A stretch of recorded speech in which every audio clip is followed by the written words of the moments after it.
Now the next definition is equilateral triangle. Equilateral triangle के बारे में भी हम पढ़ चुके हैं जब हमने टाइप्स ऑफ ट्रायंगल स्टडी किया था। तो इक्विलेटरल ट्रायंगल के बारे में हमने क्या पढ़ा था कि all sides are equal, all sides are equal. In equilateral triangle all sides are equal. अब इसी डेफिनेशन को हम क्या करेंगे, एक्सटेंड करेंगे। कैसे एक्सटेंड करेंगे?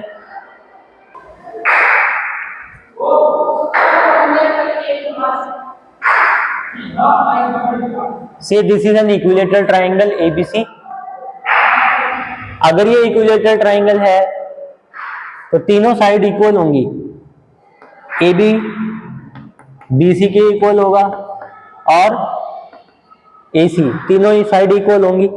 और इससे प्रीवियस वीडियो में हमने स्टडी किया है इक्वल साइड्स के अपोजिट एंगल भी इक्वल होते हैं, है ना। If sides are equal then opposite angle are also equal. तो देखो AB के जो अपोजिट एंगल है, AB का अपोजिट एंगल एंगल C और BC का अपोजिट एंगल एंगल A, ये दोनों आपस में इक्वल हो गए। ये जो रिजल्ट आया है ये इन दोनों साइड से आया है। जब AB BC के इक्वल होती है तो एंगल C एंगल A के इक्वल होता है। अगर हम लास्ट के टू रिजल्ट ले लें, लास्ट के टू रिजल्ट मतलब BC किसके इक्वल, AC के इक्वल, तो BC का अपोजिट एंगल एंगल A और AC का अपोजिट एंगल एंगल B। एक रिजल्ट मुझे यहां से मिला कि एंगल A एंगल C के इक्वल है और दूसरा रिजल्ट मुझे यहां से मिला कि एंगल A तो एंगल B के भी इक्वल है।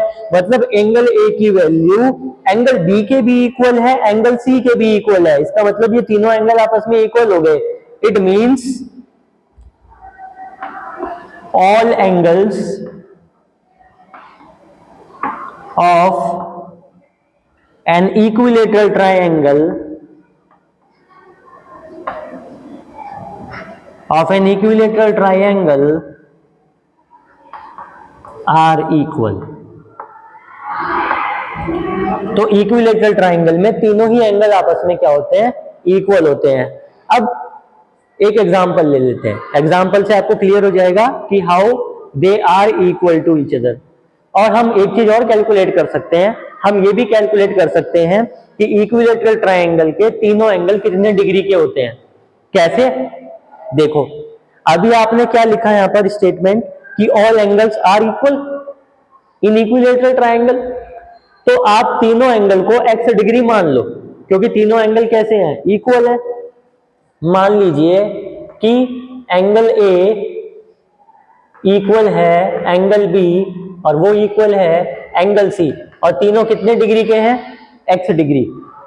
और अब ट्रायंगल ABC में angle sum property of triangle apply कर देते हैं बाय एंगल सम प्रॉपर्टी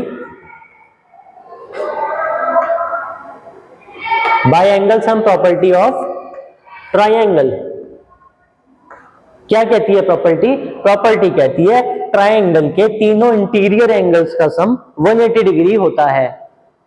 तो angle A plus angle B plus angle C तीनों कितने डिग्री के हो जाएंगे, 180 डिग्री। लेकिन तीनों एंगल तो कितने डिग्री के हैं, x, क्योंकि अभी अभी हमने प्रूव किया है इक्विलेटरल ट्रायंगल में तीनों एंगल इक्वल होते हैं। A को A की जगह x डिग्री, B की जगह भी x डिग्री, C की जगह भी x डिग्री और तीनों का सम 180 degree. x plus x 3x 180 degree. 3 और x के बीच में प्रोडक्ट है, प्रोडक्ट उधर जाकर क्या हो जाएगा, ट्रांसपोज होगा, डिवीजन में कन्वर्ट हो जाएगा। x is equal to 180 upon 3। भाई 3 मल्टीप्लाई में है ना x के साथ, ट्रांसपोज करेंगे तो राइट साइड आकर वो डिवीजन में आ जाएगा। 3 6 18 तो x कितने डिग्री का आ गया, 60 डिग्री। इसका मतलब इक्विलेटरल ट्रायंगल के तीनों एंगल 60 डिग्री के होते हैं। इक्विलेटरल ट्रायंगल के तीनों एंगल इक्वल भी होते हैं और वो तीनों के तीनों 60 डिग्री के होते हैं। तो ये फाइनल रिजल्ट मैं लिखने वाला हूं। You can also mention it as a note.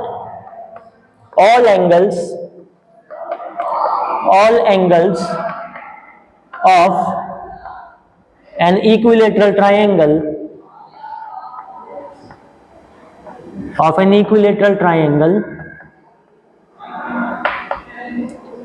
equal to 60 degree.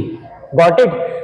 तो ये प्रॉपर्टी है इक्विलेटरल ट्राइंगल की जो हमने डिटेल में स्टडी की है, और यही डेफिनेशंस आपकी एक्सरसाइज में क्वेश्चंस को सॉल्व करने में आपकी हेल्प भी करने वाले हैं। क्या हमने स्टडी किया? इक्विलेटरल ट्राइंगल में तीनों साइड इक्वल होती हैं, तीनों साइड इक्वल हैं, इसलिए उनके अपोजिट एंगल्स वो भी इक्वल हो जाएंगे। और इस तरह से हमने प्रूव किया कि इक्विलेटरल ट्राइंगल में तो तीनों एंगल कैसे होते हैं? इक्वल होते हैं। जब तीनों एंगल इक्वल होते हैं, हमने उनको x मान लिया और x मानकर हमने x की वैल्यू कैलकुलेट की by using angle sum property of triangle, और तब हमें पता लगा कि इक्विलेटरल ट्राइंगल के तीनों एंगल 60 डिग्री के होते हैं। Now we will start solving the exercise from the next video.